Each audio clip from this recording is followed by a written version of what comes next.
विद्यार्थी मित्रांनो, अनअकॅडमीच्या या प्लॅटफॉर्मवर तुमचं सर्वांचं स्वागत आहे. माझा जर आवाज क्लिअर असेल तर मला तसं चॅट बॉक्समध्ये सांगा, म्हणजे आपण आपलं सेशन जे आहे ते सुरू करू शकतो.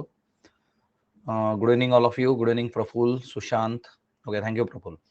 सो स्पॉटलाइट 1500 MCQची जी बुक पब्लिश झाली होती बघा, तर त्या बुकच्या बेसिसवर जे आहे आपण MCQसाठी जे आहे डिस्कशन सुरू करतोय. याच्या दोन गोष्टी आहेत. एक तर तुमचं रिव्हिजन जे आहे ते खूप चांगल्या पद्धतीने याच्यामुळे होईल, कारण स्पॉटलाइट इयरबुकचं रिव्हिजन जे आहे ते आपण लेट्स क्रॅक MPSC एक्झाम सुरू केलेलं आहे. ऑलरेडी 2 लेक्चर झाले आहेत. सो सायमल्टेनियसली डेटा ॲज वेल ॲज त्याच्यामध्ये जे आहे की तुम्हाला ना MCQज जे आहे तर ते तुमच्या नजरेखालून जातील. यामध्ये दोन गोष्टी तुम्हाला लक्षात ठेवायच्या आहे बघा, की MCQज मॅक्झिमम सोडवणं हे गरजेचं असतं. ही म्हणजे ती बेसिक डिमांड आहे बघा त्या पर्टिक्युलर गोष्टीची. टाइम टेबल जे आहे, उद्या सकाळी हे लेक्चर 9 वाजता असणार आहे, कारण उद्या आपण 3 तासाचं मॅरेथॉन सेशन घेणार आहोत आपल्या इयरबुक संबंधीचं, संध्याकाळी 5 ते 8. सो उद्या हे सकाळी 9 वाजता असेल, हा ना. सो बेसिक एक गोष्ट आहे याच्यामध्ये तुम्हाला सगळ्यांना समजून घ्यायची आहे, ती म्हणजे काय, की 1500 MCQ आहेत. 1 आवर मध्ये जे आहे आपण 40 MCQ इथे आता घेणार आहोत बघा. ओके, सो 40 MCQ जे असतील, आणि याच्याबरोबर जे आहे तुम्हाला मॅक्झिमम जे आहे इनपुट एक्स्ट्राचे ते पण मी देत राहील, ज्याच्यामुळे तुम्हाला जे आहे तर बेसिक जे आहे त्या गोष्टी क्लिअर होतील, हा ना. तुम्हाला कुठलाही काही प्रश्न असेल, काही इश्यूज असतील तर सरळ सरळ तिथं मला चॅट बॉक्समध्ये टाका, हा ना. हे कन्फ्युजनच्या याच्यामध्ये काय ना ते कळत नाही की नेमका काय तुमचा इश्यू आहे. सो टाइम टेबल जे आहे तर ते खूप प्रॉपरली फॉलो करा. सगळे लेक्चर्स आज रात्री लिस्ट होतील याचे. दररोज हे लेक्चर 5 वाजताच असणार आहे, 5 PM एक्सेप्ट ट्यूजडे, कारण ट्यूजडेला आपलं 3 तासाचं सेशन असेल युट्यूबवरचं 5 ते 8 संध्याकाळी, म्हणून ते सकाळी लेक्चर असेल 9 वाजता. हे प्रत्येकाने लक्षात ठेवा, हिच्यामध्ये कसलाही चेंज होणार नाही. ओके, आता भारतातलं जे सर्वात मोठं लर्निंग प्लॅटफॉर्म आहे बघा, त्याच्यावर आपण या गोष्टी ज्या आहेत तर त्या वर्क करतोय बघा. हा, या लेक्चरची PDF तुम्ही इथून 1 तासानंतर डाउनलोड करू शकता. स्पेशल क्लास आहे, हा ना. इथून जे आहे 1 तासानंतर तुम्हाला डाउनलोड करता येईल PDF. ओके, सो 1500 MCQ जे आहेत, सो याच्यातला पहिला पार्ट जो आहे त्याच्यातला पहिला प्रश्न तुमच्या समोर आहे बघा. केंद्र शासनाद्वारे, हा ना, रस्ता सुरक्षा महिना कधी साजरा केला गेला? 18 जानेवारी ते 17 फेब्रुवारी 2021, 1 जानेवारी ते 31 जानेवारी 2021, 1 मार्च ते 31 मार्च 2021, 15 जानेवारी ते 14 फेब्रुवारी 2021. रस्ता सुरक्षा महिना जो आहे तो कधी साजरा झालेला आहे तुम्हाला सांगायचं आहे. पोल जनरेट करतोय बघा मी. 15 सेकंडचा पोल तुमच्यासाठी असणार आहे, हा ना. सो तुम्हाला आन्सर टाकायचे आहे पटापट, म्हणजे ते जर चुकलं किंवा याच्यामध्ये तर ते लक्षातही राहतं. सो 15 सेकंदाचा पोल याच्यासाठी असणार आहे. आपल्याकडे खूप जास्त वेळ नाही आहे, त्याच्यामुळे आपण जे आहे तर 15 सेकंडचा पोल याच्यासाठी ठेवूयात. ओके,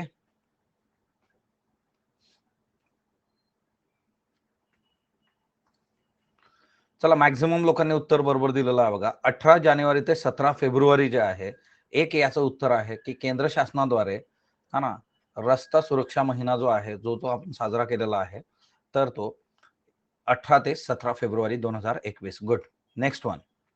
नरेंद्र बुल कुमार जे आहे यांच्याबाबत बिनचूक विधान निवडा. माउंट कांचनजुंगा शिखरावर 1977 मध्ये पहिल्यांदा तिरंगा फडकवणाऱ्या संघाचे नेते होते. सियाचीनवर पाकिस्तानद्वारे ताबा मिळवण्याचा मनसुबा 1984 मध्ये त्यांच्या नेतृत्वाखालील तुकडीने उधळला होता.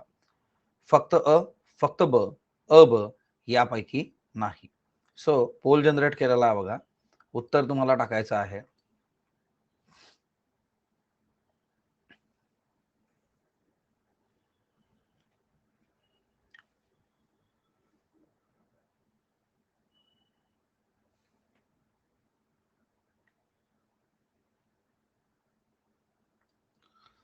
चला, 80% लोकांनी उत्तर बरोबर दिलेलं आहे बघा. आता नरेंद्र बुल कुमार जे आहेत तर दोन गोष्टी आहेत. यांचं मिलिटरीचं स्वतःचं बॅकग्राऊंड आहे, ॲज वेल ॲज जे आहे तर मुष्टी योद्धा जे आहे.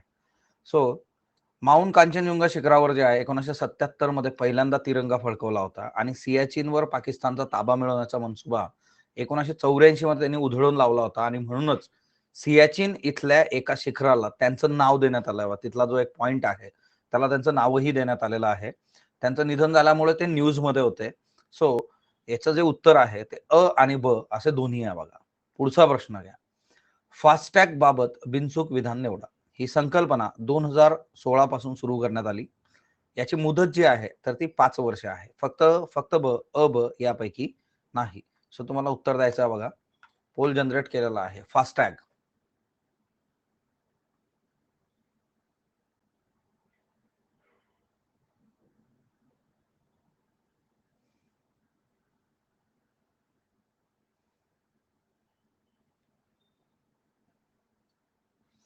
चला 58% लोकांनी हे उत्तर बरोबर दिलं बघा. आता फास्टॅग ही संकल्पना जी आहे, ही 2016 पासून अंमलात आणायला सुरुवात झाली. फास्टॅग संबंधीचं जे आहे ना, की फायनली आता बऱ्यापैकी ते लाईन अप होत आलेलं आहे. है ना? सर्वदूर तुम्ही जर आता प्रवास केला असेल, तर फास्टॅग जे आहे मोस्ट प्रॉबब्ली तुम्हाला सगळं दूर दिसतंय. फास्टॅगमध्ये काय आहे ना, की तुमच्या गाडीच्या याच्यावर जे आहे, RFIDचं एक स्टिकर असतं. ते स्टिकर रीड केलं जातं आणि त्याच्यातून तुमच्या अकाउंटमधून डायरेक्टली जो टोल आहे, तो कट केला जातो. है ना?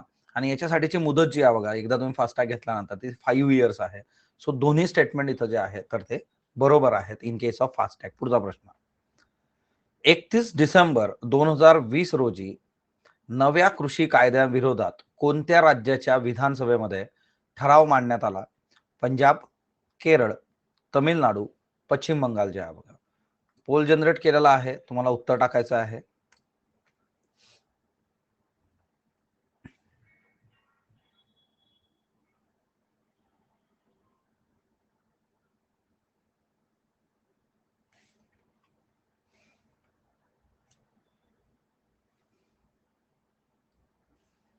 आता याच्यामध्ये जे आहे बघा, एकतर हा जो प्रश्न आहे, या प्रश्नाचं जे आन्सर आहे बघा, तर ते जे आहे ते केरळ आहे. है ना? एक तर टिपिकल तुम्हाला इथं डेट देऊन विचारलेला आहे. हा जो ट्रेंड आहे हा MPSC मध्ये गेल्या 3-1 वर्षापासून तुम्हाला दिसतो, की टिपिकल डेट देऊन विचारणं. केरळ जे आहे, तर ओव्हरऑल याच्यामध्ये जे आहे केरळनी तो ठराव पहिल्यांदा मांडला होता. पंजाब नंतर मांडलेला बघा. है ना? पहिलं जे होतं ते केरळने मांडलं होतं. आता त्यातल्या त्यात काय झालं, हे कृषी कायदे जे आहेत, तर ते सरकारने मागे घेतलेले आहेत. तर आजच्या सकाळच्या लेक्चरमध्ये याच्याबद्दल डिस्कशन झालं होतं. ज्या लोकांनी सकाळचं सेशन केलं नसेल, है ना, लेट्स क्रॅक MPSC एक्झामवरचं स्पॉटलाइट इयरबुकचं रिव्हिजन, तर ते करा. तिच्यामध्ये करंट बेस बेसिकवर पण आपण चर्चा करतो आहोत. सो इथं आन्सर जे आहे ते केरळ आहे बघा. तुम्हाला असंच जर विचारलं बघा, ओव्हरऑल याच्यामध्ये जर आहे, की पहिलं राज्य कुठलं, की ज्यांनी तसं केलं होतं वगैरे, वगैरे. सो टिपिकल जे आहे बघा. So Kerala is the answer. कृषी कायद्यांविरोधात जे आहे ठराव जो मांडलेला आहे, सो तो एक मुद्दा प्रत्येकाने लक्षात ठेवा. नेक्स्ट वन जे आहे बघा. है ना? 30 डिसेंबर 2020 रोजी कायदेशीर गर्भपाताला मंजुरी देणारा देश कोणता होता बघा? रशिया, इटली, अर्जेंटिना आणि सुदान जे आहे. सो 5 जे आहे, 5चं जे उत्तर आहे बघा, ते तुम्हाला टाकायचं आहे.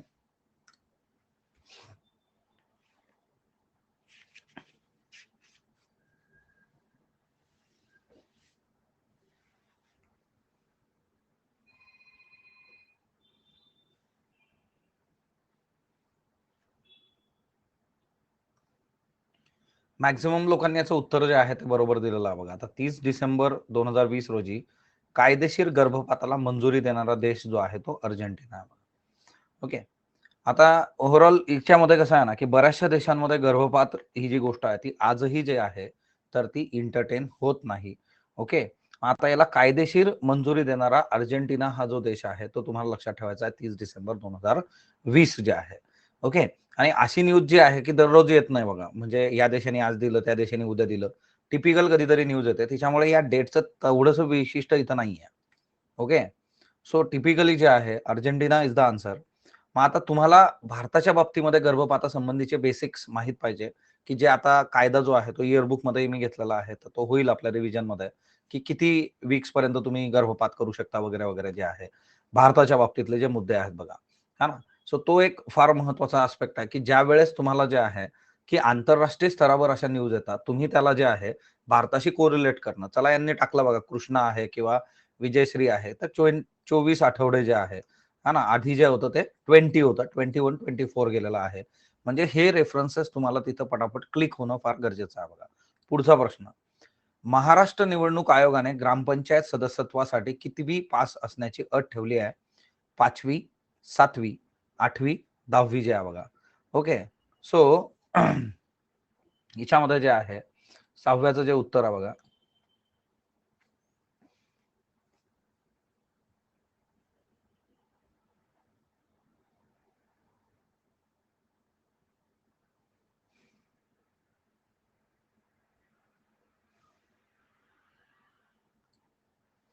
ओके, आन्सर इज 7वी पासचे आहे बघा.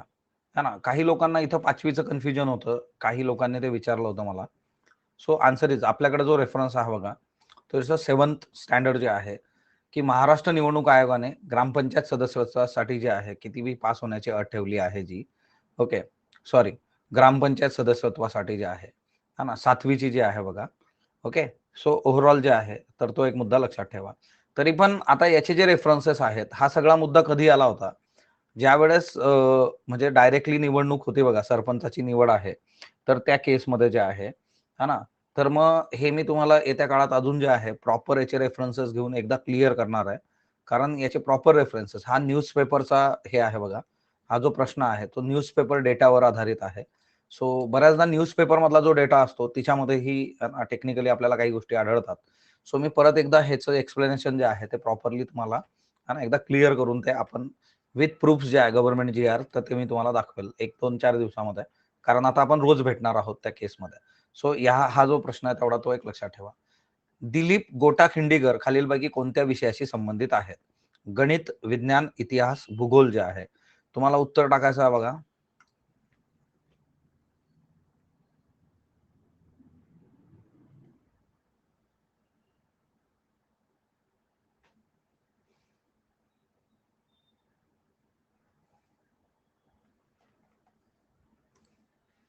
चला 51 जो 51% लोकांनी याचं उत्तर बरोबर दिलेलं आहे. गणित असं याचं उत्तर आहे बघा. दिलीप गोटा खिंडीगर खालीलपैकी गणित विषयाशी संबंधित आहे.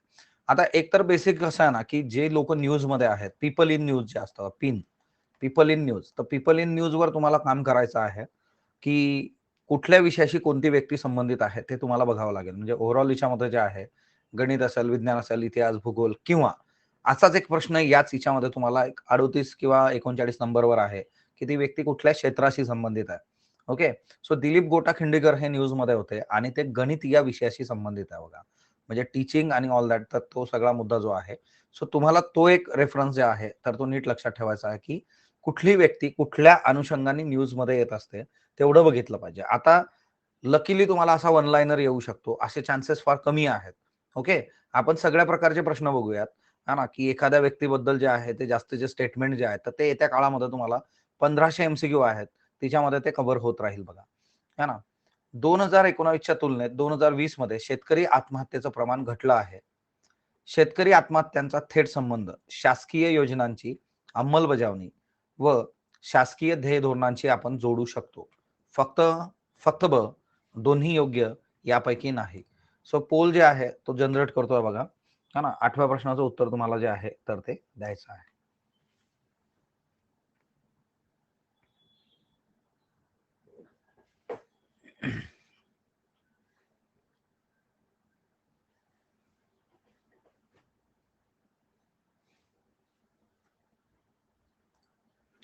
आता यामध्ये बघा, 2019च्या तुलनेत 2020 मध्ये शेतकरी आत्महत्येचं प्रमाण घटलेलं आहे. हे अतिशय योग्य आहे बघा. लॉकडाऊनचा जो काळ आहे, त्या लॉकडाऊनच्या काळामध्ये जे आहे, शेतकरी आत्महत्येचं प्रमाण जे आहे ते कमी झालेलं आपल्याला दिसतं. आता याच्यात दुसरा जो मुद्दा आहे तो म्हणजे शेतकरी आत्महत्यांचा थेट संबंध. शासकीय योजनांची अंमलबजावणी आणि शासकीय ध्येय धोरणांशी आपण जोडू शकतो का? तर येस, आपण जोडू शकतो. कारण बघा, जर योजना ज्या आहेत, शेतकऱ्यांसाठीच्या ज्या योजना आहेत, त्या जर प्रॉपर इम्प्लिमेंट झाल्या, त्या जर प्रॉपर लाभार्थ्यांपर्यंत गेल्या, तर त्यांना फायदा होणार आहे बघा. म्हणजे शेतकरी आत्महत्यांचा थेट संबंध आपण नक्कीच शासकीय योजना असतील, त्यांची अंमलबजावणी आणि शासकीय ध्येय धोरणांशी जोडू शकतो. आता हे जे आहे बघा, हे तुम्हाला वाचून समजून त्याला कोरिलेट करायची गोष्ट आहे. वरचा जो आहे तर हा फॅक्ट आहे बघा. हे जे आहे हे लॉजिक आहे. ओके. म्हणजे या याच्यामध्ये दोन्ही प्रश्न जे आहे, प्रश्नामध्ये 2 गोष्टी आहेत. फॅक्ट ॲज वेल ॲज लॉजिक. म्हणजे ते तुम्हाला समजून घ्यावं लागेल. हा याच्यामध्ये कोरोना काळातला डेटाच आहे बघा, की शेतकरी आत्महत्येचं प्रमाण घटलं. ही खूप चांगली गोष्ट आहे. सो याचं उत्तर जे आहे बघा, दोन्ही योग्य असं आहे बघा. ओके. सो तो एक महत्वाचा आहे. ओके. या एमसीक्यूज मध्ये हे एमसीक्यू करंट ॲज वेल ॲज करंट बेस्ड बेसिक अशा दोन्ही गोष्टी तुम्हाला याच्यामध्ये सापडतील. है ना. नेक्स्ट वन जे आहे, भारत सरकारतर्फे दिले जाणारे डिजिटल इंडिया अवॉर्ड 2020 खालीलपैकी कोणत्या राज्याला मिळालेले आहेत बघा? गुजरात, हरियाणा, केरळ, महाराष्ट्रमध्ये जे आहे बघा. Okay. So Gujarat, Haryana, Kerala, Maharashtra. Poll generate करतोय बघा. उत्तर तुम्हाला टाकायचं आहे.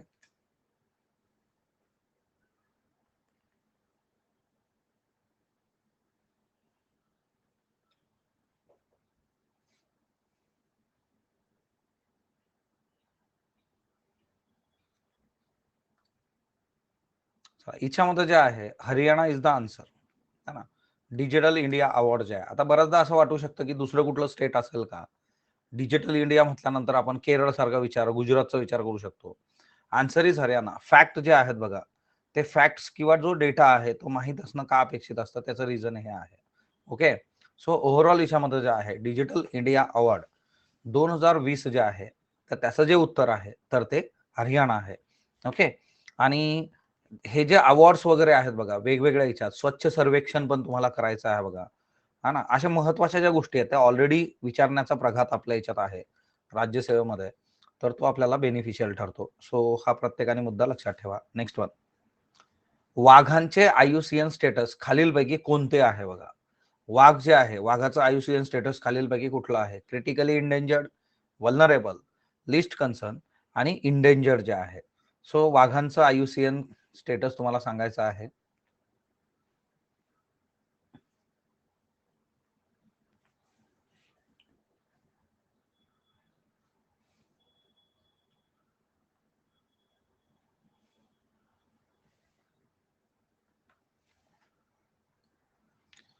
सो आन्सर इज 4 जे आहे बघा, है ना. इंडेंजर्ड जे आहे बघा, यस 29 जुलै व्याघ्र दिन म्हणून आपण साजरा करतो. इंडेंजर्ड हे स्टेटस आहे. आयुसीएन स्टेटस जे आहेत, आता कसं आहे ना की तुम्हाला काही गोष्टी समजून घ्यायच्या बघा. इथं जर तुम्ही बघितलं वाघांचा आयुसीएन स्टेटस, कुठलाही प्राणी जो आहे तो न्यूज मध्ये जर येतोय तर त्याचा आयुसीएन तुम्हाला करायचं आहे बघा. एवढं लक्षात ठेवायचं. कुठलाही प्राणी असेल, पक्षी असेल, झाड असेल, ते जर न्यूज मध्ये आलं तर त्याचं आयुसीएन करायचं. बऱ्याचदा आपल्याला कन्फ्युजन अशा याच्यात होऊ शकतं, क्रिटिकली इंडेंजर्ड आहे का, इंडेंजर्ड आहे का बा. तर ह्या गोष्टी थोड्याशा तुम्ही जर बघितल्या तर ते तुम्हाला बेनिफिशियल नक्कीच ठरणार आहे. सो वाघांचा आयुसीएन स्टेटस जे आहे ते इंडेंजर्ड आहे. पुढला प्रश्न, पाकिस्तान एटीएफच्या काळ्या यादीतील देश आहे. एफटीएफच्या काळ्या यादीत 2 देश आहेत. फक्त फक्त ब दोन्ही योग्य, यापैकी नाही. सो याच्यामध्ये जे आहे 11वा जो प्रश्न आहे बघा,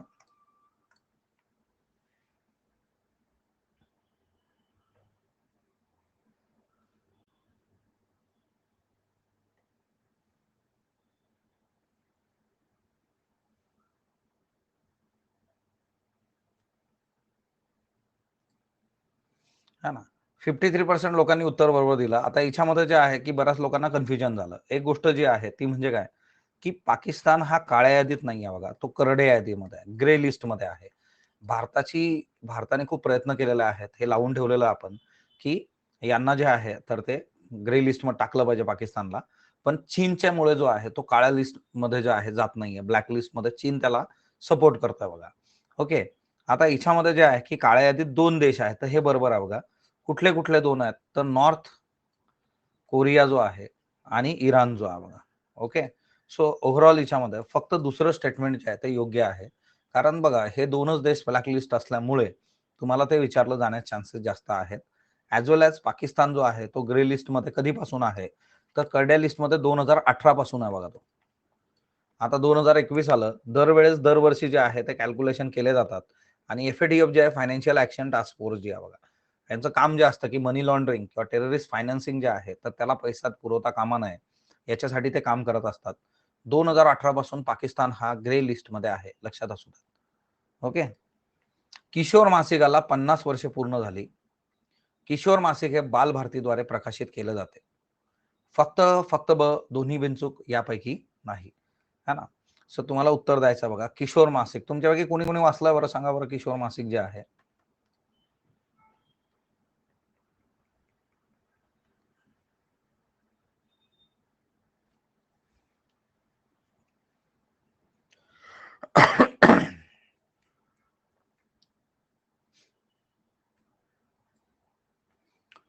चला 89% लोकांनी उत्तर बरोबर दिलं, दोन्ही बिनचूक. आता किशोर मासिकाला 50 वर्षे पूर्ण झालीत आणि हे बालभारतीद्वारे प्रकाशित केलं जातं बघा, हा ना.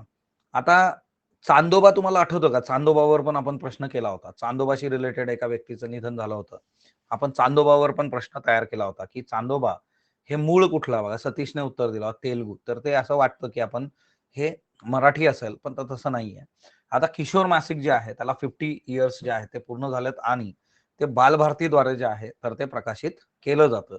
या दोन्ही गोष्टी ज्या आहेत त्या महत्वाच्या आहेत. आणि ओव्हरऑल म्हणजे पूर्ण वर्षभरासाठी हे आता 50 रुपयात उपलब्ध आहे बघा. महिन्याचे अंक जर जे बघितले, वर्षभराची सबस्क्रिप्शन फी फक्त याची जी आहे ती 50 रुपीज केलेली आहे. बूटा सिंह यांच्याबद्दल बिनचूक विधान निवडा. ते सलग 8 वेळा खासदार म्हणून निवडून आले होते. 4 पंतप्रधानांच्या नेतृत्वाखालील मंत्रिमंडळात त्यांनी काम केलं. त्यांनी महाराष्ट्राचं राज्यपालपद भूषवलं होतं. है ना? सो 13वा जो प्रश्न आहे बघा, बूटा सिंह यांच्याबद्दल जे आहे. है ना? तर पोल जनरेट केलेला आहे बघा, उत्तर टाका.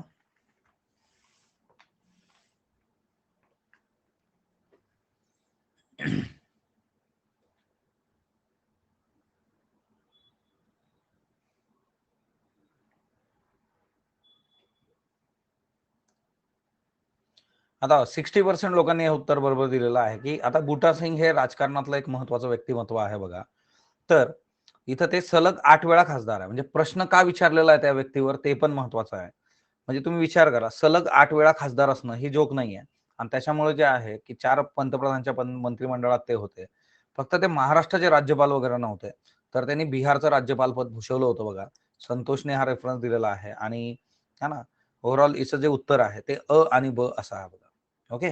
सो बूटा सिंह यांच्याबद्दल हा एक रेफरन्स प्रत्येकाने लक्षात घ्या, की बूटा सिंह की आता तसं बघायला गेलं तर व्यक्तींवर प्रश्न विचारायला व्यक्ती खूप आहेत, पण त्यातल्या त्यात ज्या महत्त्वाच्या व्यक्ती त्या तुम्ही केल्या पाहिजे बघा. येस, गणपतराव देशमुख जे आहेत तर त्यांचं निधन झालेलं आहे. गणपतराव देशमुख तुम्ही केलं पाहिजे आणि है ना, आमदार म्हणून त्यांची कारकीर्द जी आहे ती है ना, ती पण वाखाणण्याजोगी आहे बघा. दीपोर बिल हे रामसार स्थळ आसाममध्ये आहे. आसाममध्ये भारतातील सर्वाधिक रामसार स्थळं आहेत. फक्त अ बिनचूक, ब बिनचूक, दोन्ही बिनचूक, दोन्ही चूक. सो 14 जे आहे बघा, तर 14चं उत्तर तुम्हाला टाकायचं आहे. पोल जनरेट केलेला आहे बघा.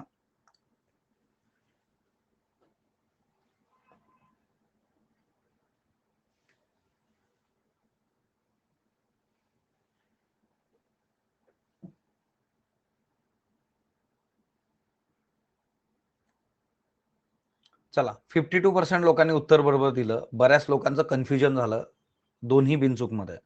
आता लक्षात घ्या बघा, आसाममध्ये भारतातले सर्वाधिक रामसर स्थळं असू शकतात का? बेसिक आहे. यूपीमध्ये सर्वाधिक आहे आणि त्यांची संख्या जी आहे ती 8 आहे बघा. सो यूपीमध्ये सर्वाधिक आहे. सो बेसिक एक गोष्ट लक्षात घ्या, हा ना. तर आसाममध्ये ते नाहीये. Yes, obviously aspirant it's UP. Okay. आसाममध्ये असू पण शकत नाही. मला छोटंसं स्टेट आहे, केवढं तिच्यात असणार. दीपोर बिल हे खूप न्यूजमध्ये होतं बघा आसाममध्ये जे आहे. सो फक्त अ बिनचूक असं याचं उत्तर आहे.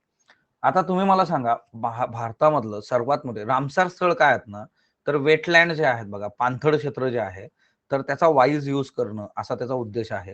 है ना, wise use of wetlands. Ramsar हे ठिकाण जे आहे बघा, इराणमध्ये आहे. ओव्हरऑल जे आहे 1971 मध्ये हा सगळा करार समोर आला होता. 75 मध्ये जे आहे याला बाकीच्या देशांनी जे आहे ते ऍक्सेप्ट केलं आणि भारताने जे आहे बघा 1982 मध्ये याच्यावर सही केलेली आहे. 1982 जे आहे बघा. आता सर्वात मोठं जे आहे ते सुंदरबन आहे. भारतातलं मोठं जे आहे, छोटं कुठलं आहे बघा, तर रेणुका आहे. है ना, हिमाचल प्रदेश मधलं जे आहे. रेणुका जे आहे, हिमाचल प्रदेशचे आहे बघा. आता तुम्हाला एक प्रश्न विचारतो, सर्वात पहिलं रामसार स्थळ कुठलं आहे? कंबाईनची एक्झाम जर तुम्ही देणार असले प्रश्न तुम्हाला विचारले जातात. तर जगातलं सगळ्यात पहिलं रामसार स्थळ जे होतं 1974 मध्ये त्याला तसा दर्जा दिला होता आणि ते जे होतं बघा, कोबर्ग नावाचं आहे बघा. कोबर्ग पेनिन्सुला जो आहे, हे कोबर्ग पेनिन्सुला कुठल्या देशामध्ये आहे? तर तो ऑस्ट्रेलियामध्ये आहे आणि त्या ऑस्ट्रेलियामधल्या याला हे नाव दिलं होतं. म्हणजे जगातलं पहिलं आहे बघा हे. कोबर्ग पेनिन्सुला जगातलं पहिलं रामसार स्थळ जे आहे. ओके. सो हे एक लक्षात असू द्यात आणि पुढचा प्रश्न जो आहे बघा. डिसेंबर 2019च्या तुलनेत डिसेंबर 2020च्या आयात निर्यातीबद्दल योग्य विधान निवडा. भारताची निर्यात जी आहे 0.8% इतकी कमी झाली. भारताची आयात जी आहे 7.6% नी वाढली. फक्त ब, अ, ब यापैकी नाही. 15वा प्रश्न जो आहे बघा, पोल जनरेट केलेला आहे, उत्तर टाका.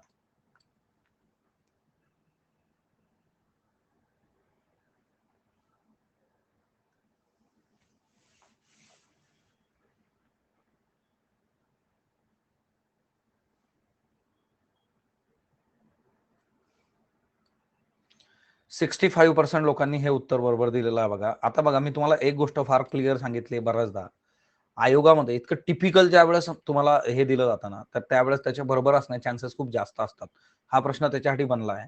डिसेंबर 2019 मध्ये करोना नव्हता. डिसेंबर 2020 मध्ये मधला जो काळ आहे कम्प्लीट करोनाचा काळ आहे बघा, मार्च 2020 नंतरचा. त्याच्यामुळे निर्यात जी आहे ती कमी झाली, आयात आपली वाढली. सो हे बेसिक आहे त्याच्यातलं. दोन्ही स्टेटमेंट जे आहेत ते योग्य आहेत, है ना. म्हणजे तुम्हाला ते कोविडशी कोरिलेट करून जे आहे तर त्या गोष्टी समजून घेणं जास्त इथं जे आहे अपेक्षित आहे. आणि ही आकडेवारी तुम्ही केली पाहिजे. आजच्या याच्यात पण बऱ्याचशा स्टुडंटनी सांगितलं होतं की हा सर याच्यावर प्रश्न विचारलेले आहेत, आपण डिस्कस केलं भारताचा इकॉनॉमिक सर्वे. टिपिकल आकडे कंबाईन मध्ये सुद्धा विचारलेले आहेत, राज्यसेवेत विचारलेले आहेत. सो इकॉनॉमीच्या बाबतीमध्ये आपण थोडंसं क्लिअर असणं कधीही गरजेचं आहे. राष्ट्रीय महिला आयोगाकडे 2020 मध्ये कोणत्या राज्यातून सर्वाधिक तक्रारी आल्या? उत्तर प्रदेश, हरियाणा, दिल्ली, महाराष्ट्र. 16वा जो प्रश्न आहे बघा, तर याच्यासाठी पोल जनरेट केलेला आहे. उत्तर टाका. उद्या सकाळी हे लेक्चर जे असेल बघा 9 वाजता आहे सकाळी, एवढं लक्षात घ्या. रेग्युलर 5 वाजता असेल संध्याकाळी, उद्या सकाळी 9 वाजता. मंगळवारी याची वेळ 9 वाजता. ओके. सो 52% लोकांनी याचं उत्तर दिलेलं आहे बघा. प्लॅटफॉर्म हाच राहणार. प्लॅटफॉर्म बदलणार नाही, याच्यात कन्फ्युजन बिलकुल करायचं नाही. प्लॅटफॉर्म हाच राहील. ओपन टू ऑल लेक्चर राहणार बघा स्पेशलचं सर्वांसाठी. Okay. So answer is Uttar Pradesh जे आहे बघा, है ना. Yearbook revision let's crack MPSC YouTube channel. आणि हे जे 1500 MCQ आहे तर ते इथं. ओके. याच्यात कुणीही कसलं कन्फ्युजन ठेवू नका. ज्या लोकांना गरज आहे याची त्यांच्यापर्यंत मेसेज पोहोचवा. तुमचं त्या याच्यात होऊन जाईल बघा. राष्ट्रीय महिला आयोगाकडे जे आहे जास्तीत जास्त तक्रारी उत्तर प्रदेश मधल्या गेलेल्या आहेत. आणि महिलांच्या बाबतीमध्ये जे आहे लॉकडाऊनच्या काळामध्ये मोठ्या प्रमाणावर जे आहे तर ते ना घरगुती हिंसाचार आणि अशा गोष्टी घडलेल्या आहेत, तर त्या तुम्ही थोडंसं बघणं गरजेचं आहे इथं. सो तो एक मुद्दा लक्षात ठेवा. Next one. अंगडिया, सिक्का, बट्टा, श्रॉफ या संज्ञा खालीलपैकी कोणत्या विषयाशी संबंधित आहे? विज्ञान, अर्थशास्त्र, भूगोल, इतिहास जे आहे बघा. ओके. सो अंगडिया, सिक्का, बट्टा, श्रॉफ जे आहे, है ना.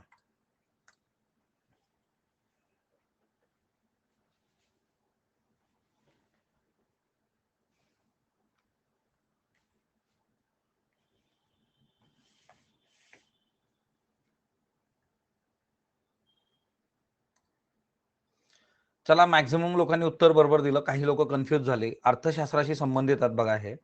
यस, लोकसत्ताचा रेफरन्स आहे याला. हे जे अंगडिया, सिक्का, बट्टा, श्रॉफ. आता अंगडिया कम्युनिटी हा एक व्यवसायच आहे. मोस्ट प्रॉब्ली ही लोक हिरे वगैरे जे आहे तर ते एका जागेवरून दुसऱ्या जागेवर न्यायचे, म्हणजे एका व्यापाऱ्याचे दुसऱ्या व्यापाऱ्याला नेऊन देणं बघा. बी चे हिरे जे आहेत, हा ना, किंवा ए चे हिरे बी कडून सी कडे जाणार. अंगडिया याच्यामध्ये जे आहे की एक प्रकारचं कुरिअर असतं बघा ते.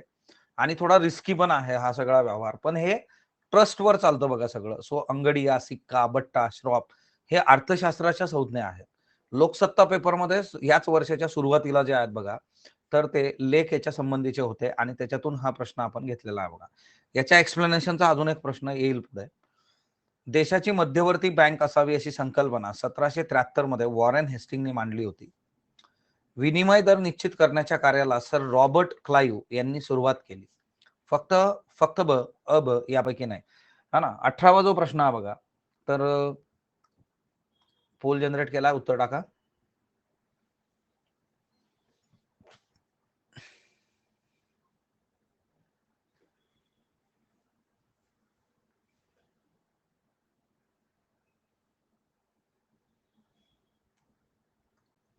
चला, मॅक्झिमम लोकांनी उत्तर बरोबर दिलं. ही पण आरबीआय संबंधी जे आहे लोकसत्तामध्ये सिरीज होती. आरबीआय कशी जन्माला आली वगैरे, कशा पद्धतीने तिच्यामध्ये ट्रान्सफॉर्म, हा ना, एक एक संकल्पना पुढे येत गेलेली आहे. सो वॉरेन हेस्टिंगचा जो रेफरन्स आहे आणि सर रॉबर्ट क्लाइव्ह हे दोन्ही बरोबर आहे बघा. आणि दुसरं महत्वाचं, हे तुम्हाला करंट बेसिक मध्ये घेऊन जातं. तुम्ही जर बघितलं की आता जे व्हायसराय होते, गव्हर्नर जनरल ऑफ इंडिया होते, त्यांच्यावर टिपिकली प्रश्न विचारला जातो. So Warren Hastings, Robert Clive हे न्यूज मध्ये आहेत. तर तुमचं काम आहे की इतिहासामधून दोघांच्या बद्दलचे बेसिक वाचून काढा. ओके. मी तुम्हाला असं तिकडच्या लेक्चर्स मध्येही सांगतोय, इकडेही सांगतोय. बऱ्याचदा लोकांचा जो काही इश्यू असतो बघा, विद्यार्थ्यांचा शेवटचा जो महिना आहे काय केलं पाहिजे, तर शेवटच्या महिन्यात जास्तीत जास्त करंट बेसिक तुम्ही केलं पाहिजे. ओके. सो त्याही स्ट्रॅटेजीज घेऊन आपण येणार आहोत. पण आता जेवढं जेवढं सांगितलं जातंय तेवढं तुम्ही रोजच्या रोज करा. तुम्हाला जर सगळी पुस्तकं उचकटायची नसतील तर गो फॉर गुगल करायचं. वॉरेन हेस्टिंग नजर टाकायची, संपला विषय. रॉबर्ट क्लाइव्ह नजर टाकली, संपला विषय, हा ना. अंगडिया महसूल वाहतूक, बट्टा बँक कमिशन, सिक्का मुघल राजवटीतलं मुर्शिदाबादचं नाणं, श्रॉफ विनिमय दर कमिशन ठरवणारे स्थानिक बँकर जे आहेत. अ ब ड अ ब क ब क ड अ ब क ड जे आहे. चला तुम्हाला मी सांगितलं होतं की याच्या एक्सप्लेनेशनचा एक प्रश्न असणार आहे. तर 19चं उत्तर काय आहे ते तुम्हाला टाकायचं आहे बघा.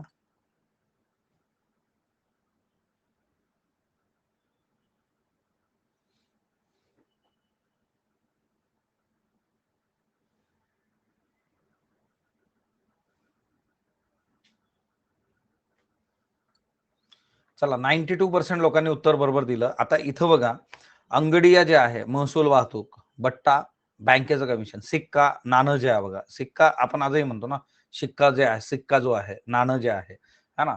एकतर हे सर्वचे सर्व बरोबर आहे.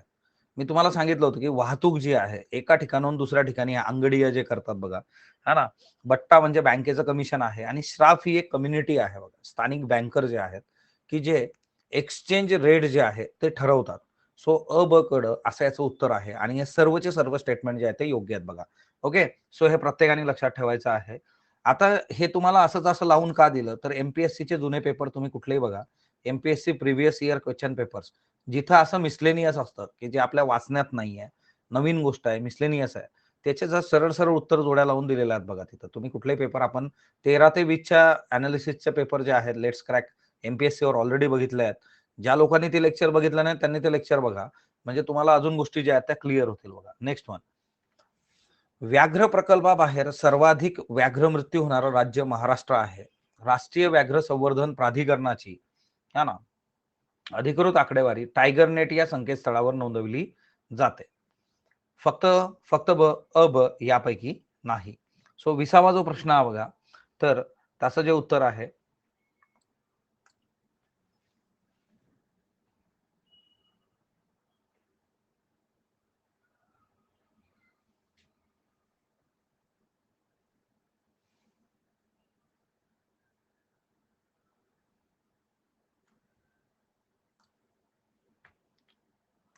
71% जे आहे बघा त्यांनी उत्तर बरोबर दिलेलं आहे. दोन्ही स्टेटमेंट याच्यामध्ये बरोबर आहे बघा.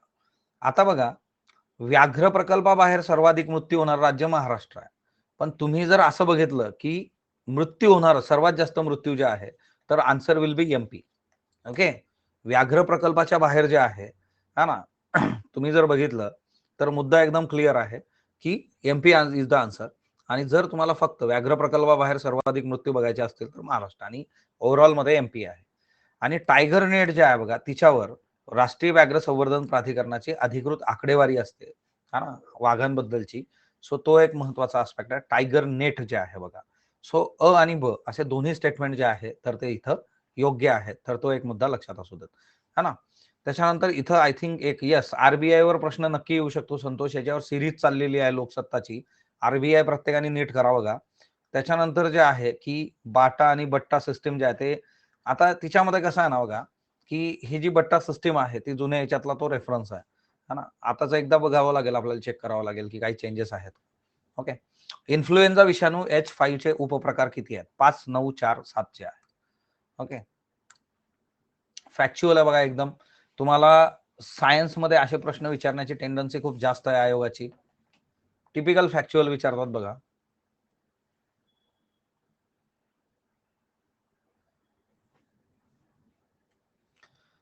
येस 45% लोकांनी उत्तर दिलं. हे उत्तर जे आहे ते 9. आता हे कुठून आलं बरं? इन्फ्लुएन्झा विषाणू H5. बर्ड फ्लूचे बऱ्याचशा केसेस सुरुवातीच्या काळामध्ये आल्या बघा. आणि त्याच्यामुळे जे आहे, तर हा प्रश्न आपल्याला विचारला जाऊ शकतो बघा. हा ना, बर्ड फ्लू जो आहे, तर बर्ड फ्लूच्या बऱ्याचशा केसेस सुरुवातीच्या काळात 2021च्या सुरुवातीला आल्या होत्या आणि त्याच्यामुळे हे न्यूजमध्ये होतं. सो इन्फ्लुएन्झा विषाणू H5 9 जे आहेत, तर त्याचे उपप्रकार आहे. पुढचा प्रश्न. पोंग डॅम लेक खालीलपैकी कोणत्या राज्यामध्ये आहे? केरळ, राजस्थान, अरुणाचल, हिमाचल प्रदेशचे आहे बघा. ओके. सो 22वा जो प्रश्न आहे, पोंग डॅम लेक जो आहे तो कुठं आहे ते तुम्हाला सांगायचं बघा.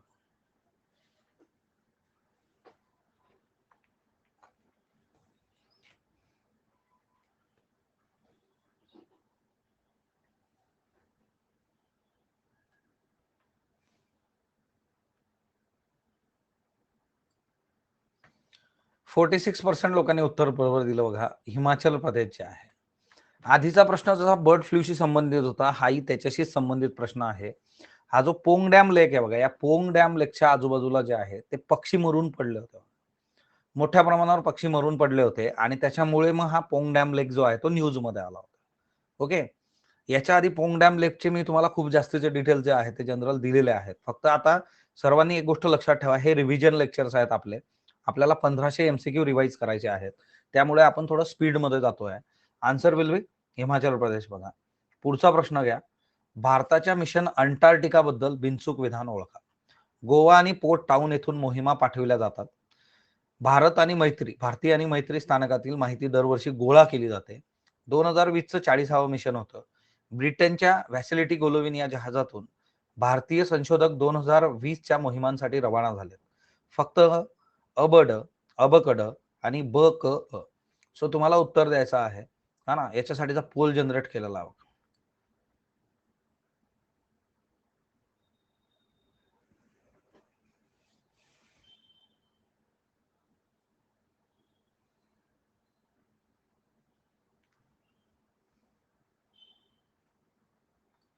आता ट्रॅप होता बघा, याच्यामध्ये मॅक्झिमम लोकांनी उत्तर दिलं हे, पण हे चुकीचं उत्तर आहे. कारण एकतर गोवा आणि पोर्ट टाउन येथून मोहिमा जाता हे बरोबर आहे बघा. सो अ जिथं आहे ते बरोबरच आहे, सगळ्या याच्यात आहे. भारतीय मैत्री स्थानकातली माहिती दरवर्षी गोळा केली जाते, हेही बरोबर आहे.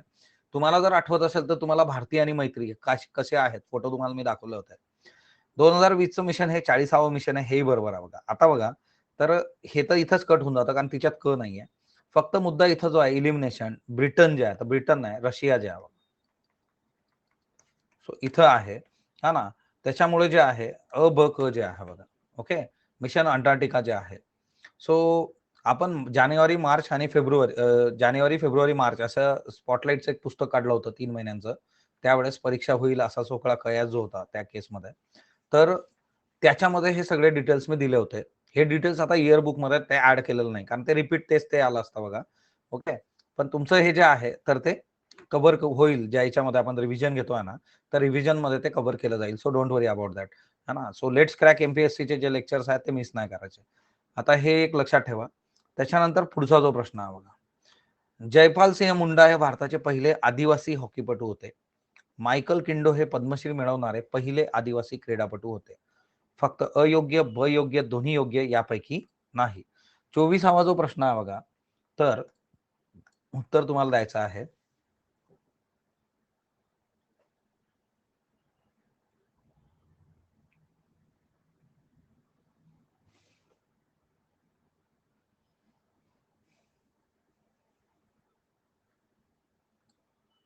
चला 85% लोकांनी उत्तर जे आहे ते बरोबर दिलेलं आहे. दोन्ही स्टेटमेंट योग्य आहेत बघा. जयपाल सिंह मुंडा भारताचे पहिले आदिवासी हॉकीपटू.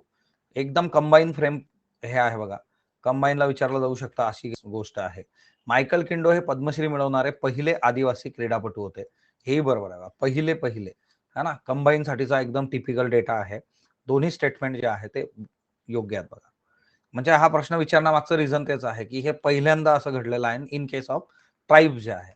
आणि ट्राईबच्या बाबतीत तुम्हाला करायचंच आहे बघा. 15 नोव्हेंबर जे आहे हा ना, जनजाती गौरव दिवस, बिरसा मुंडा यांची जयंती जी आहे बघा, तर हे आपण साजरं केलं आणि त्याच्यामुळे जे आहे करंट बेस बेसिकचे लेक्चर मी घेणार आहे. मी तुम्हाला सांगितलंय बघा.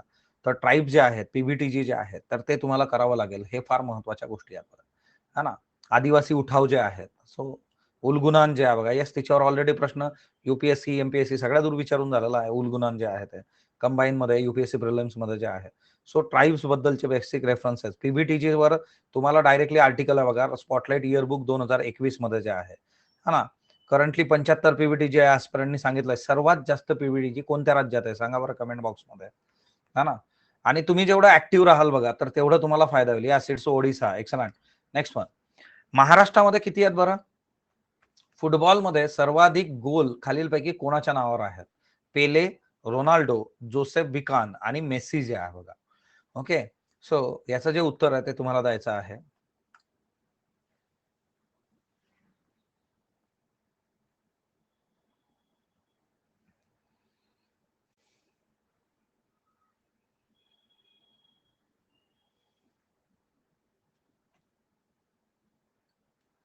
.48% लोकांनी हे उत्तर बरोबर दिलं बघा. रोनाल्डो जे आहे आता ज्यांच्याकडे बुक आहे त्यांनी एक काम करायचं की 25व्या प्रश्नाचं उत्तर चेंज करा. तिथं जे तुम्हाला 3 आलंय मागच्या साईडला, है ना? तर त्याच्यामध्ये होऊ शकतं ते पूर्ण बॉक्समध्ये भरताना ते याच्यामध्ये तिथं जोसेफ बिकान असं उत्तर आहे बघा. तर ते उत्तर इज द रोनाल्डो जे आहे ते उत्तर आहे. फुटबॉलमध्ये सर्वाधिक गोल कुणाच्या नावावर आहेत? तर रोनाल्डोच्या नावावर आहेत आणि आन्सर 2 आहे याचं. ओके. जर या एम-सी-क्यूजमध्ये काही करेक्शन्स असतील प्रिंट मिस्टेकचे, तर ते मी तुम्हाला इथं सांगत राहील. ज्या लोकांकडे पुस्तक आहे, है ना? तर ते तुम्ही जर ते रिव्हिजन आहे बघा, ज्यांच्याकडे बुक आहे ऑलरेडी त्यांच्यासाठी ही गोष्ट जी आहे ती रिव्हिजन आहे. शेवटी कसं असतं ना, एकदा वाचून गोष्टी वर्क होत नाहीत आणि ते आपण जर असं डिस्कस केलं तर ते जास्त कॉन्क्रीट होत जातं बघा, है ना? तर रोनाल्डो इज द आन्सर. केंद्र सरकारद्वारे जे आहे बघा, मेसीला आता बॅलन डी अवॉर्ड मिळालेला आहे आणि बॅलन डी अवॉर्ड जे आहे ते सर्वाधिक 7 वेळा जिंकणारा मेसी आहे बघा, एकमेव जो आहे. केंद्र सरकारद्वारे सप्टेंबर 2019 मध्ये सेंट्रल विस्टा प्रकल्पाची घोषणा करण्यात आली होती. सेंट्रल विस्टा प्रकल्प ऑगस्ट 2022 पर्यंत पूर्णत्वास नेण्याचं नियोजन आहे. फक्त फक्त दोन्ही योग्य यापैकी नाही.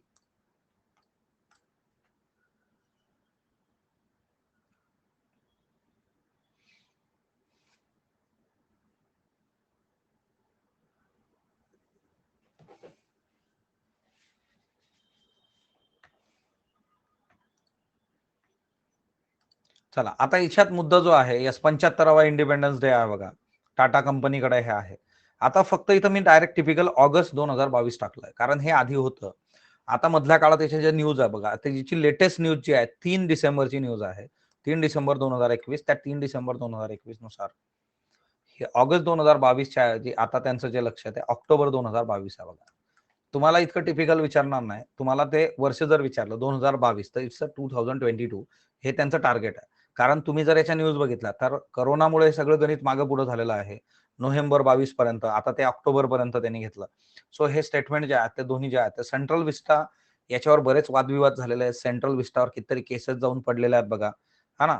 त्याच्यामुळे सेंट्रल विस्टाच्या बाबतीमध्ये सेंट्रल विस्टा काय आहे? नवी संसद जी बनते बघा. ओके. नवीन जी संसद आहे तर ती जी बनते आहे तर ते सेंट्रल विस्टाच्या बाबतीमध्ये महत्वाचं आहे बघा. ओके. ती संसद म्हणजे जी आहे नवीन पार्लमेंटची बिल्डिंग जी आहे सेंट्रल विस्टा. ओके. भारतात 80% खेळणी आयात केली जातात. टॉय कॅथॉनचं आयोजन भारताला खेळण्यांकरता जागतिक हब बनवण्यासाठी केलं गेलं बघा. फक्त अयोग्य, फक्त ब योग्य, दोन्ही योग्य यापैकी नाही. सो तुम्हाला उत्तर द्यायचं आहे. पोल जनरेट केलेला आहे बघा.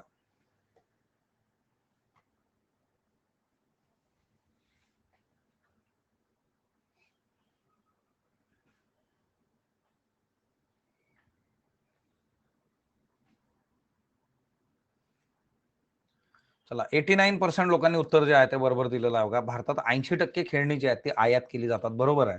तुम्ही घरातली कुठेही लहान मुलं असेल तिथली खेळणी बघा. मेड इन चायना शिवाय तिच्यावर काही नाहीये.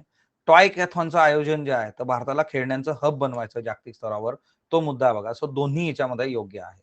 है ना? 80% खेळणी जी आहे ती आयात करणं, टॉय कॅथॉनचं आयोजन जे आहे बघा खेळण्याकरता जागतिक हब बनवणं जे आहे. है ना? सो या दोन्ही गोष्टी ज्या आहेत तर ते तुम्हाला लक्षात घ्यायच्यात बघा.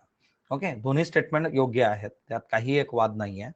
आणि येत्या काळामध्ये आणि ज्या खेळण्यांच्या बद्दल मधल्या काळात बरेचसे रेफरन्स आपल्या आलेले आहेत. कुठल्या राज्यातली, कुठल्या शहरातली खेळणी फेमस आहे. लाकडी खेळणी उत्तर प्रदेश आपण बघितलं होतं. त्या पद्धतीने तेही थोडं लक्षात ठेवा. त्याचा चार्ट इयरबुकमध्ये ऑलरेडी दिलेला आहे बघा. 21च्या इयरबुकमध्ये आहे. सामूहिक प्रतिकार शक्ती, हर्ड इम्युनिटीचा कोरोनामुळे प्रयोग करणारा पहिला देश कोणता? अमेरिका, स्वीडन, जर्मनी, भूतान जे आहे.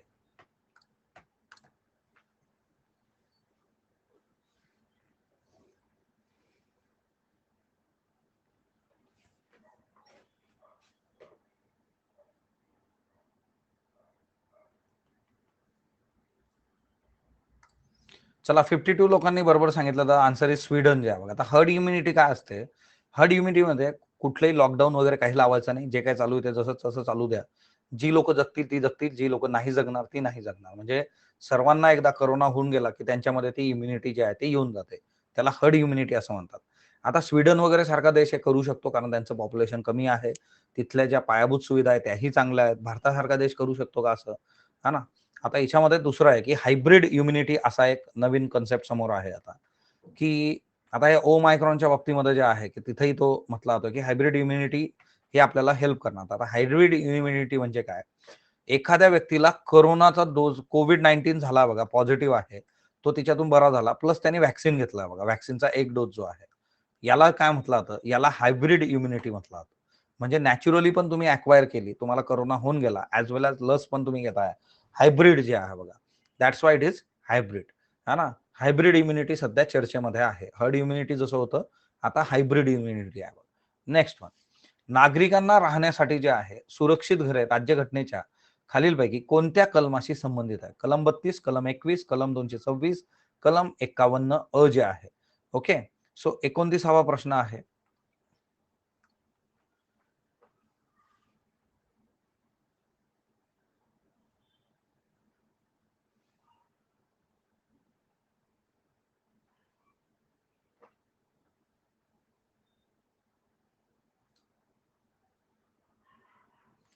चला, 62% लोकांनी बरोबर उत्तर दिलेलं आहे बघा. कलम 21 जे आहे, राईट टू लाईफ जे आहे, जीविताचा हक्क जो आहे. मग याच्यामध्ये बऱ्याचशा गोष्टी आहेत, है ना?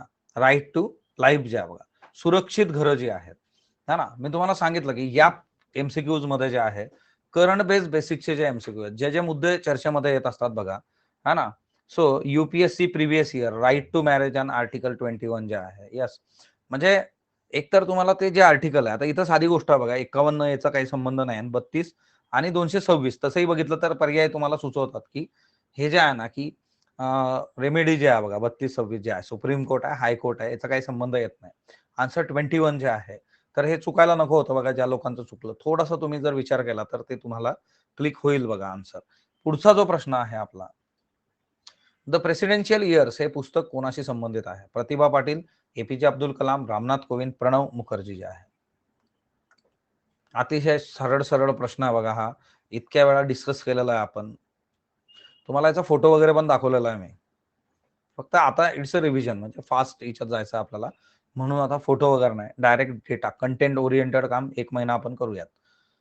76 जे आहे बघा, प्रणव मुखर्जी जे आहे, है ना, is the answer. Presidential year जे आहे, तर त्यांच्या डायऱ्या आहेत प्रणव मुखर्जींच्या, आणि त्या ज्या डायऱ्या आहेत बघा, त्या डायऱ्यांवर बनलेलं पुस्तक आहे. आज त्यांची मुलगी आणि मुलगा यांच्यामध्ये वाद सुरू आहेत. कारण मुलगा जो आहे तर तो काँग्रेस मधून खासदार आहे, आणि काँग्रेसबद्दल तिच्यात काही गोष्टी अशा आहेत की मग त्याच्यामुळे उद्या वाद होऊ शकतात, नेतृत्वावर प्रश्नचिन्ह निर्माण होऊ शकतं, असं जे आहे बघा. Okay, so presidential year Pranab Mukherjee जे आहे. अवयवदानामध्ये महाराष्ट्रातलं कोणतं शहर 2020 मध्ये अव्वल ठरलं बघा? मुंबई, पुणे, नागपूर, जळगाव जे आहे.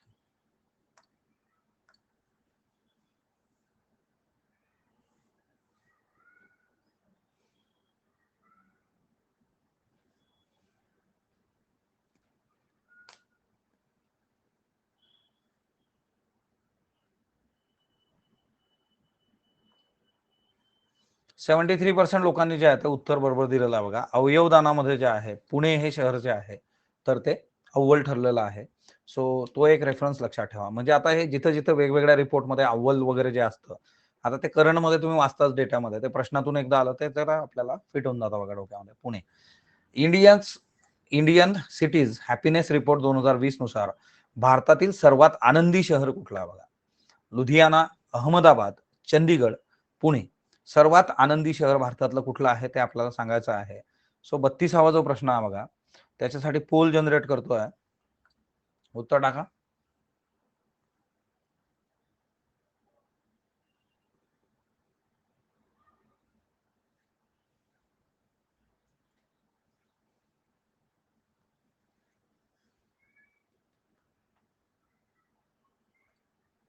चला, 58% लोकांनी उत्तर बरोबर दिलं. लुधियाना जे आहे बघा, सर्वात है ना आनंदी शहर जे आहे तर ते Ludhiana, according to the India's cities happiness report जे आहे. आता हे टिपिकल रिपोर्ट्स आहेत, याच्यानुसारचे जे आहेत बघा, है ना. यस, कंट्री स्वीडन आहे बघा, ते पुढे आलो की आता आपण. हे कन्फ्युजन कोणाला काय आहे बघा, डायरेक्टली कमेंट टाकायचे. ते कन्फ्युजन याच्यात तुमच्या कन्फ्युजन काय आहे ते आता असं कळत नाही. जो काय असला तो मुद्दा सरळ सरळ तिथे टाकायचा, म्हणजे आपण त्याच्यावर काहीतरी करू शकतो बघा.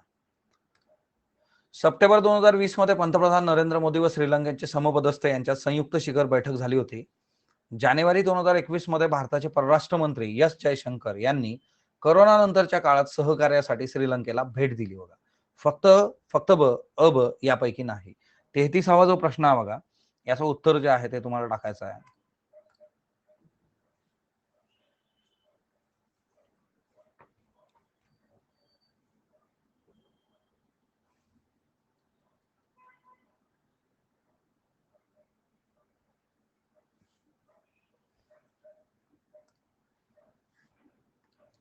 दोन्ही स्टेटमेंट जे आहेत तर इथं बरोबर आहेत बघा. म्हणजे एकतर सप्टेंबर 2020 मध्ये आपले पंतप्रधान आणि श्रीलंकेचे समपदस्थ यांच्यात शिखर बैठक झाली आणि जानेवारी 21 मध्ये परराष्ट्र मंत्री एस जयशंकर यांनी सुद्धा करोनानंतरच्या काळात सहकार्यासाठी श्रीलंकेला भेट दिली होती. सो दोन्ही स्टेटमेंट जे आहे ते जोडून आहे. ही न्यूज 21 मध्ये आली जानेवारी, मग ती त्याचा रेफरन्स परत आला बघा डिसेंबरचा, सप्टेंबर 2020चा. मग हा प्रश्न फ्रेम केला होता मी.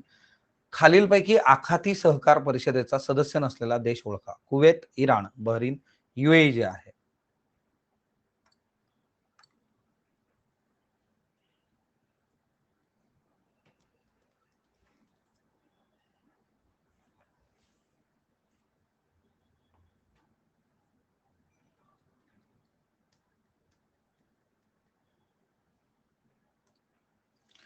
चला, याच्यामध्ये जे आहे आखाती सहकार परिषदेचा सदस्य नसलेला देश म्हणजे जीसीसी जे आहे बघा.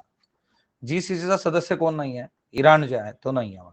कोण कोण आहे? तर कुवेत आहे, बहरीन आहे, युएई आहे, ओमान नावाचा देश आहे बघा. त्याच्यानंतर जे आहे सौदी अरेबिया आहे आणि त्याच्यानंतर लास्ट वन जो आहे तो म्हणजे काय की कतार आहे बघा. 6 देश आहेत. 4, 5, 6 वरती 3 आहेत बघा.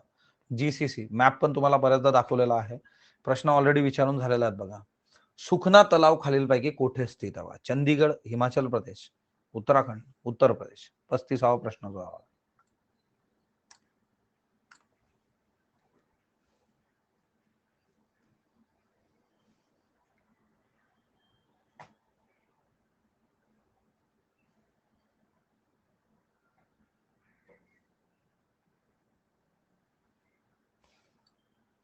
चला, 37% लोकांनी उत्तर बरोबर दिलं ना. उत्तर जे आहे ते चंदीगड. आता हा सुखना तलाव पण जो आहे बर्ड फ्लू मुळेच न्यूज मध्ये होता. इथेही पक्षी मोठ्या प्रमाणावर मरून पडले होते. जसं हिमाचल प्रदेशमध्ये आपण काय बघितलं आता, पोंग डॅम लेक जो बघितला होता. द सेम वे चंदीगडमध्ये सुखना तलावाच्या इथं पण पक्षी मरून पडले होते. त्याच्यामुळे ते न्यूज मध्ये होतं. बर्ड फ्लू जे आहे बघा. इन्फ्लुएन्झा H5 आपण बघितला. बर्ड फ्लू तुम्हाला नीट करायचा आहे. ऑलरेडी आपल्या याच्यात होणारच आहे बघा. आता तुमचे ह्याचे बरेचसे कन्फ्युजन जे आहेत किंवा ज्या बऱ्याचशा गोष्टी तुम्हाला माहित नसतील तर ते मग सायमल्टेनियसली इयरबुकचे जे लेक्चर्स आहेत त्याच्यातून ते कव्हर होतील बघा. ओके. अमेरिकेतल्या कोणत्या घटनादुरुस्ती अन्वये अध्यक्ष काम करण्यास अक्षम ठरल्यास त्याचा किंवा तिचा उत्तराधिकारी निवडण्याच्या कार्यतंत्राची तरतूद करण्यात आली आहे? 21वी, 25वी, 5वी, 11वी घटनादुरुस्ती. सो 36वा जो प्रश्न आहे बघा, तर त्याचं उत्तर तुम्हाला द्यायचं आहे. पोल जनरेट केला हवा.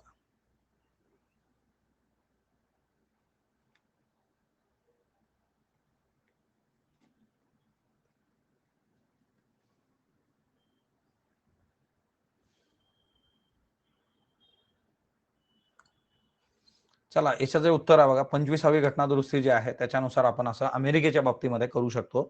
अध्यक्ष जे आहे तर ते काम करण्यास अक्षम असेल तर मग पुढचा उत्तराधिकारी निवडता येतो बघा. केंद्रीय सांख्यिकी मंत्रालयानुसार योग्य विधान निवडा. भारताची आर्थिक वाढ 41 वर्षानंतर नकारात्मक झाली. 1952 नंतरची 2020-21 मधील नकारात्मक वाढ सर्वात मोठी आहे. फक्त अ ब यापैकी नाही. ओके. सो पोल जनरेट केलेला बघा, उत्तर टाका.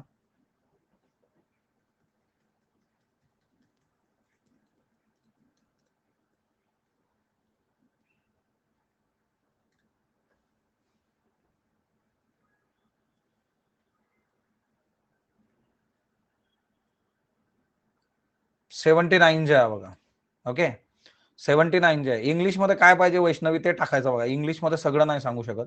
तुम्हाला कुठला जर मुद्दा जो असेल, कारण इथं आपण जर बायलिंग्वल चालू केलं इंग्लिश मराठी तर मग आपले एवढे प्रश्न होणार नाहीत. तुम्हाला कुठल्या गोष्टीत अडचण आली ते डायरेक्टली टाका, मी ती गोष्ट इंग्लिशमध्ये सांगेल. 41 वर्षानंतर नकारात्मक जे झालेलं आहे बघा, 41 वर्षानंतर निगेटिव्ह मध्ये गेलो आपण. ही खूप महत्वाची न्यूज आहे बघा. हा मोस्ट एक्सपेक्टेड एमसीक्यू आहे आपल्यासाठी. मोस्ट एक्सपेक्टेड जे आहे 52 नंतर जे आहे बघा. सो ओव्हरऑल 1952 मध्ये जे आहे 20-21 मधील नकारात्मक वाढ सर्वात मोठी आहे. दोन्ही स्टेटमेंट बरोबर आहे बघा. मागचा जो प्रश्न होता बघा, याच्यामध्ये काय आहे ना की हे कशासाठी आहे की तुमचा जर अध्यक्ष, राष्ट्राध्यक्ष, प्रेसिडेंट जो आहे अमेरिकेचा हा ना, तर अमेरिकेचा प्रेसिडेंट जर काम करण्यासाठी सक्षम नाहीये, हा ना, ज्याला आपण म्हणतो की incapable, if president is incapable then you have to go for next one, हा ना. तर पुढचा जो आहे उत्तराधिकारी जो आहे, ओके, महाभियोग टाकलं होतं बघा वरती जे आहे सचिननी, तर ते आहे. ओके, क्लिअर आहे का? प्रेसिडेंटच्या बाबतीत आहे बघा. त्याच्यानंतर पुढचा जो प्रश्न आहे बघा, 38वा प्रश्न जो आहे, जागतिक स्तरावर तांदूळ निर्यात करणाऱ्या पहिल्या 3 देशांचा क्रम जो आहे तर तो ओळखा.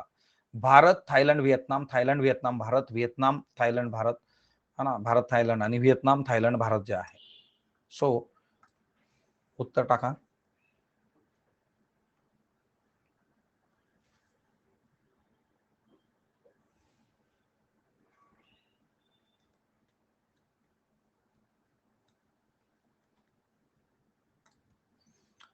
आता या प्रश्नामध्ये तुम्हाला जे आहे बऱ्याच लोकांनी कन्फ्युजन झालं बघा, बऱ्याच लोकांना, हा ना. UPSC previous year 2019, yes. आता याच्यामध्ये तांदूळ निर्यातीमध्ये जे आहे ना, पहिल्या क्रमांकाला आपणच आहोत बघा. म्हणजे बाकी तुम्हाला हे पुढचं माहित असायचा संबंधच नाही. थायलंड, व्हिएतनाम, इथं तुम्हाला भारत माहित पाहिजे की आपण टॉपला आहोत ओव्हरऑल याच्यामध्ये जे आहे. येस, प्रोडक्शनच्या बाबतीमध्ये जे आहे तर चायना आहे, परंतु निर्यात करणारा एक नंबरचा देश जो आहे तो भारत आहे बघा. सो आन्सर इज 1, है ना. म्हणजे तुम्हाला पुढचं माहित असो नसो त्याचा संबंधच नाहीये, तो एक फॅक्ट माहित असला पाहिजे.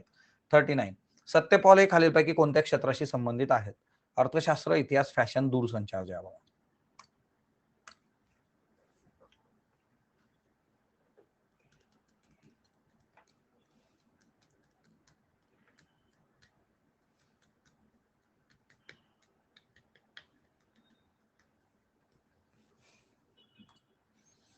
चला, सत्यपॉल जे आहेत तर ते फॅशनशी संबंधित आहेत बघा. सत्यपॉल ही जी व्यक्ती आहे ती, है ना. इनर लाईन परमिट करता दिल्लीत आंदोलनाची पूर्वसूचना देणारं राज्य खालीलपैकी कुठलं? अरुणाचल, नागालँड, मणिपूर, मेघालय. हो, उत्तर तुम्हाला टाकायचं आहे बघा.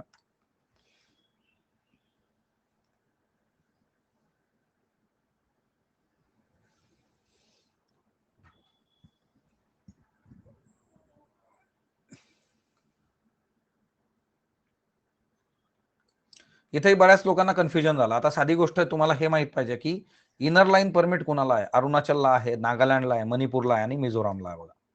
ओके, सो ओव्हरऑल याच्यामध्ये काय आहे ना, की तुम्हाला जर हे माहित आहे तर उरला कुठलं? मेघालय उरलं फक्त. तर ऑब्व्हियसली मेघालय म्हणतंय की आम्हाला पण इनर लाईन परमिट द्या, म्हणून ते आंदोलन करण्याच्या इच्छात आहे.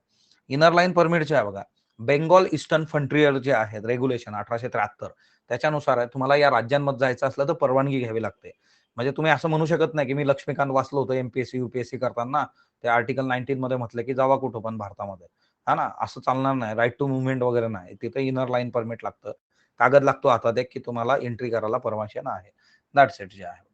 ओके, फ्री आणि प्लस मध्ये जे आहे, आता हे फ्री म्हणजे स्पेशल क्लास आहे. उद्या हा क्लास किती वाजता आहे बघा? सकाळी 9 वाजता आहे. हे प्रत्येकाने लक्षात ठेवा. उद्याचं फक्त गणित जे आहे ते बदलतं बघा. ओके, त्याच्यानंतर नेक्स्ट वन जे आहे, हा, तुम्हाला बोर्ड जो आहे बघा, लीडर बोर्ड जो आहे बघा, लीडर बोर्ड जे आहे, 1 नंबरला रुपाली, देन वैष्णवी जी आहे बघा, 2 नंबरला संतोष, 3 शरद, कृष्णा, स्वप्नील, प्रफुल्ल, सतीश, विखे आणि सहभाग जे आहे बघा. ओके, सो सर्वांचं अभिनंदन आणि तुम्ही सर्व लोक याच्यामध्ये पार्टिसिपेट झालात, तुमचंही अभिनंदन. आणि इथून पुढे हे लेक्चर मिस करायचे नाहीयेत. इयरबुक ॲज वेल ॲज एमसीक्यूज, तिच्यातून तुमचे कितीतरी फॅक्ट्स क्लिअर होणार आहेत बघा.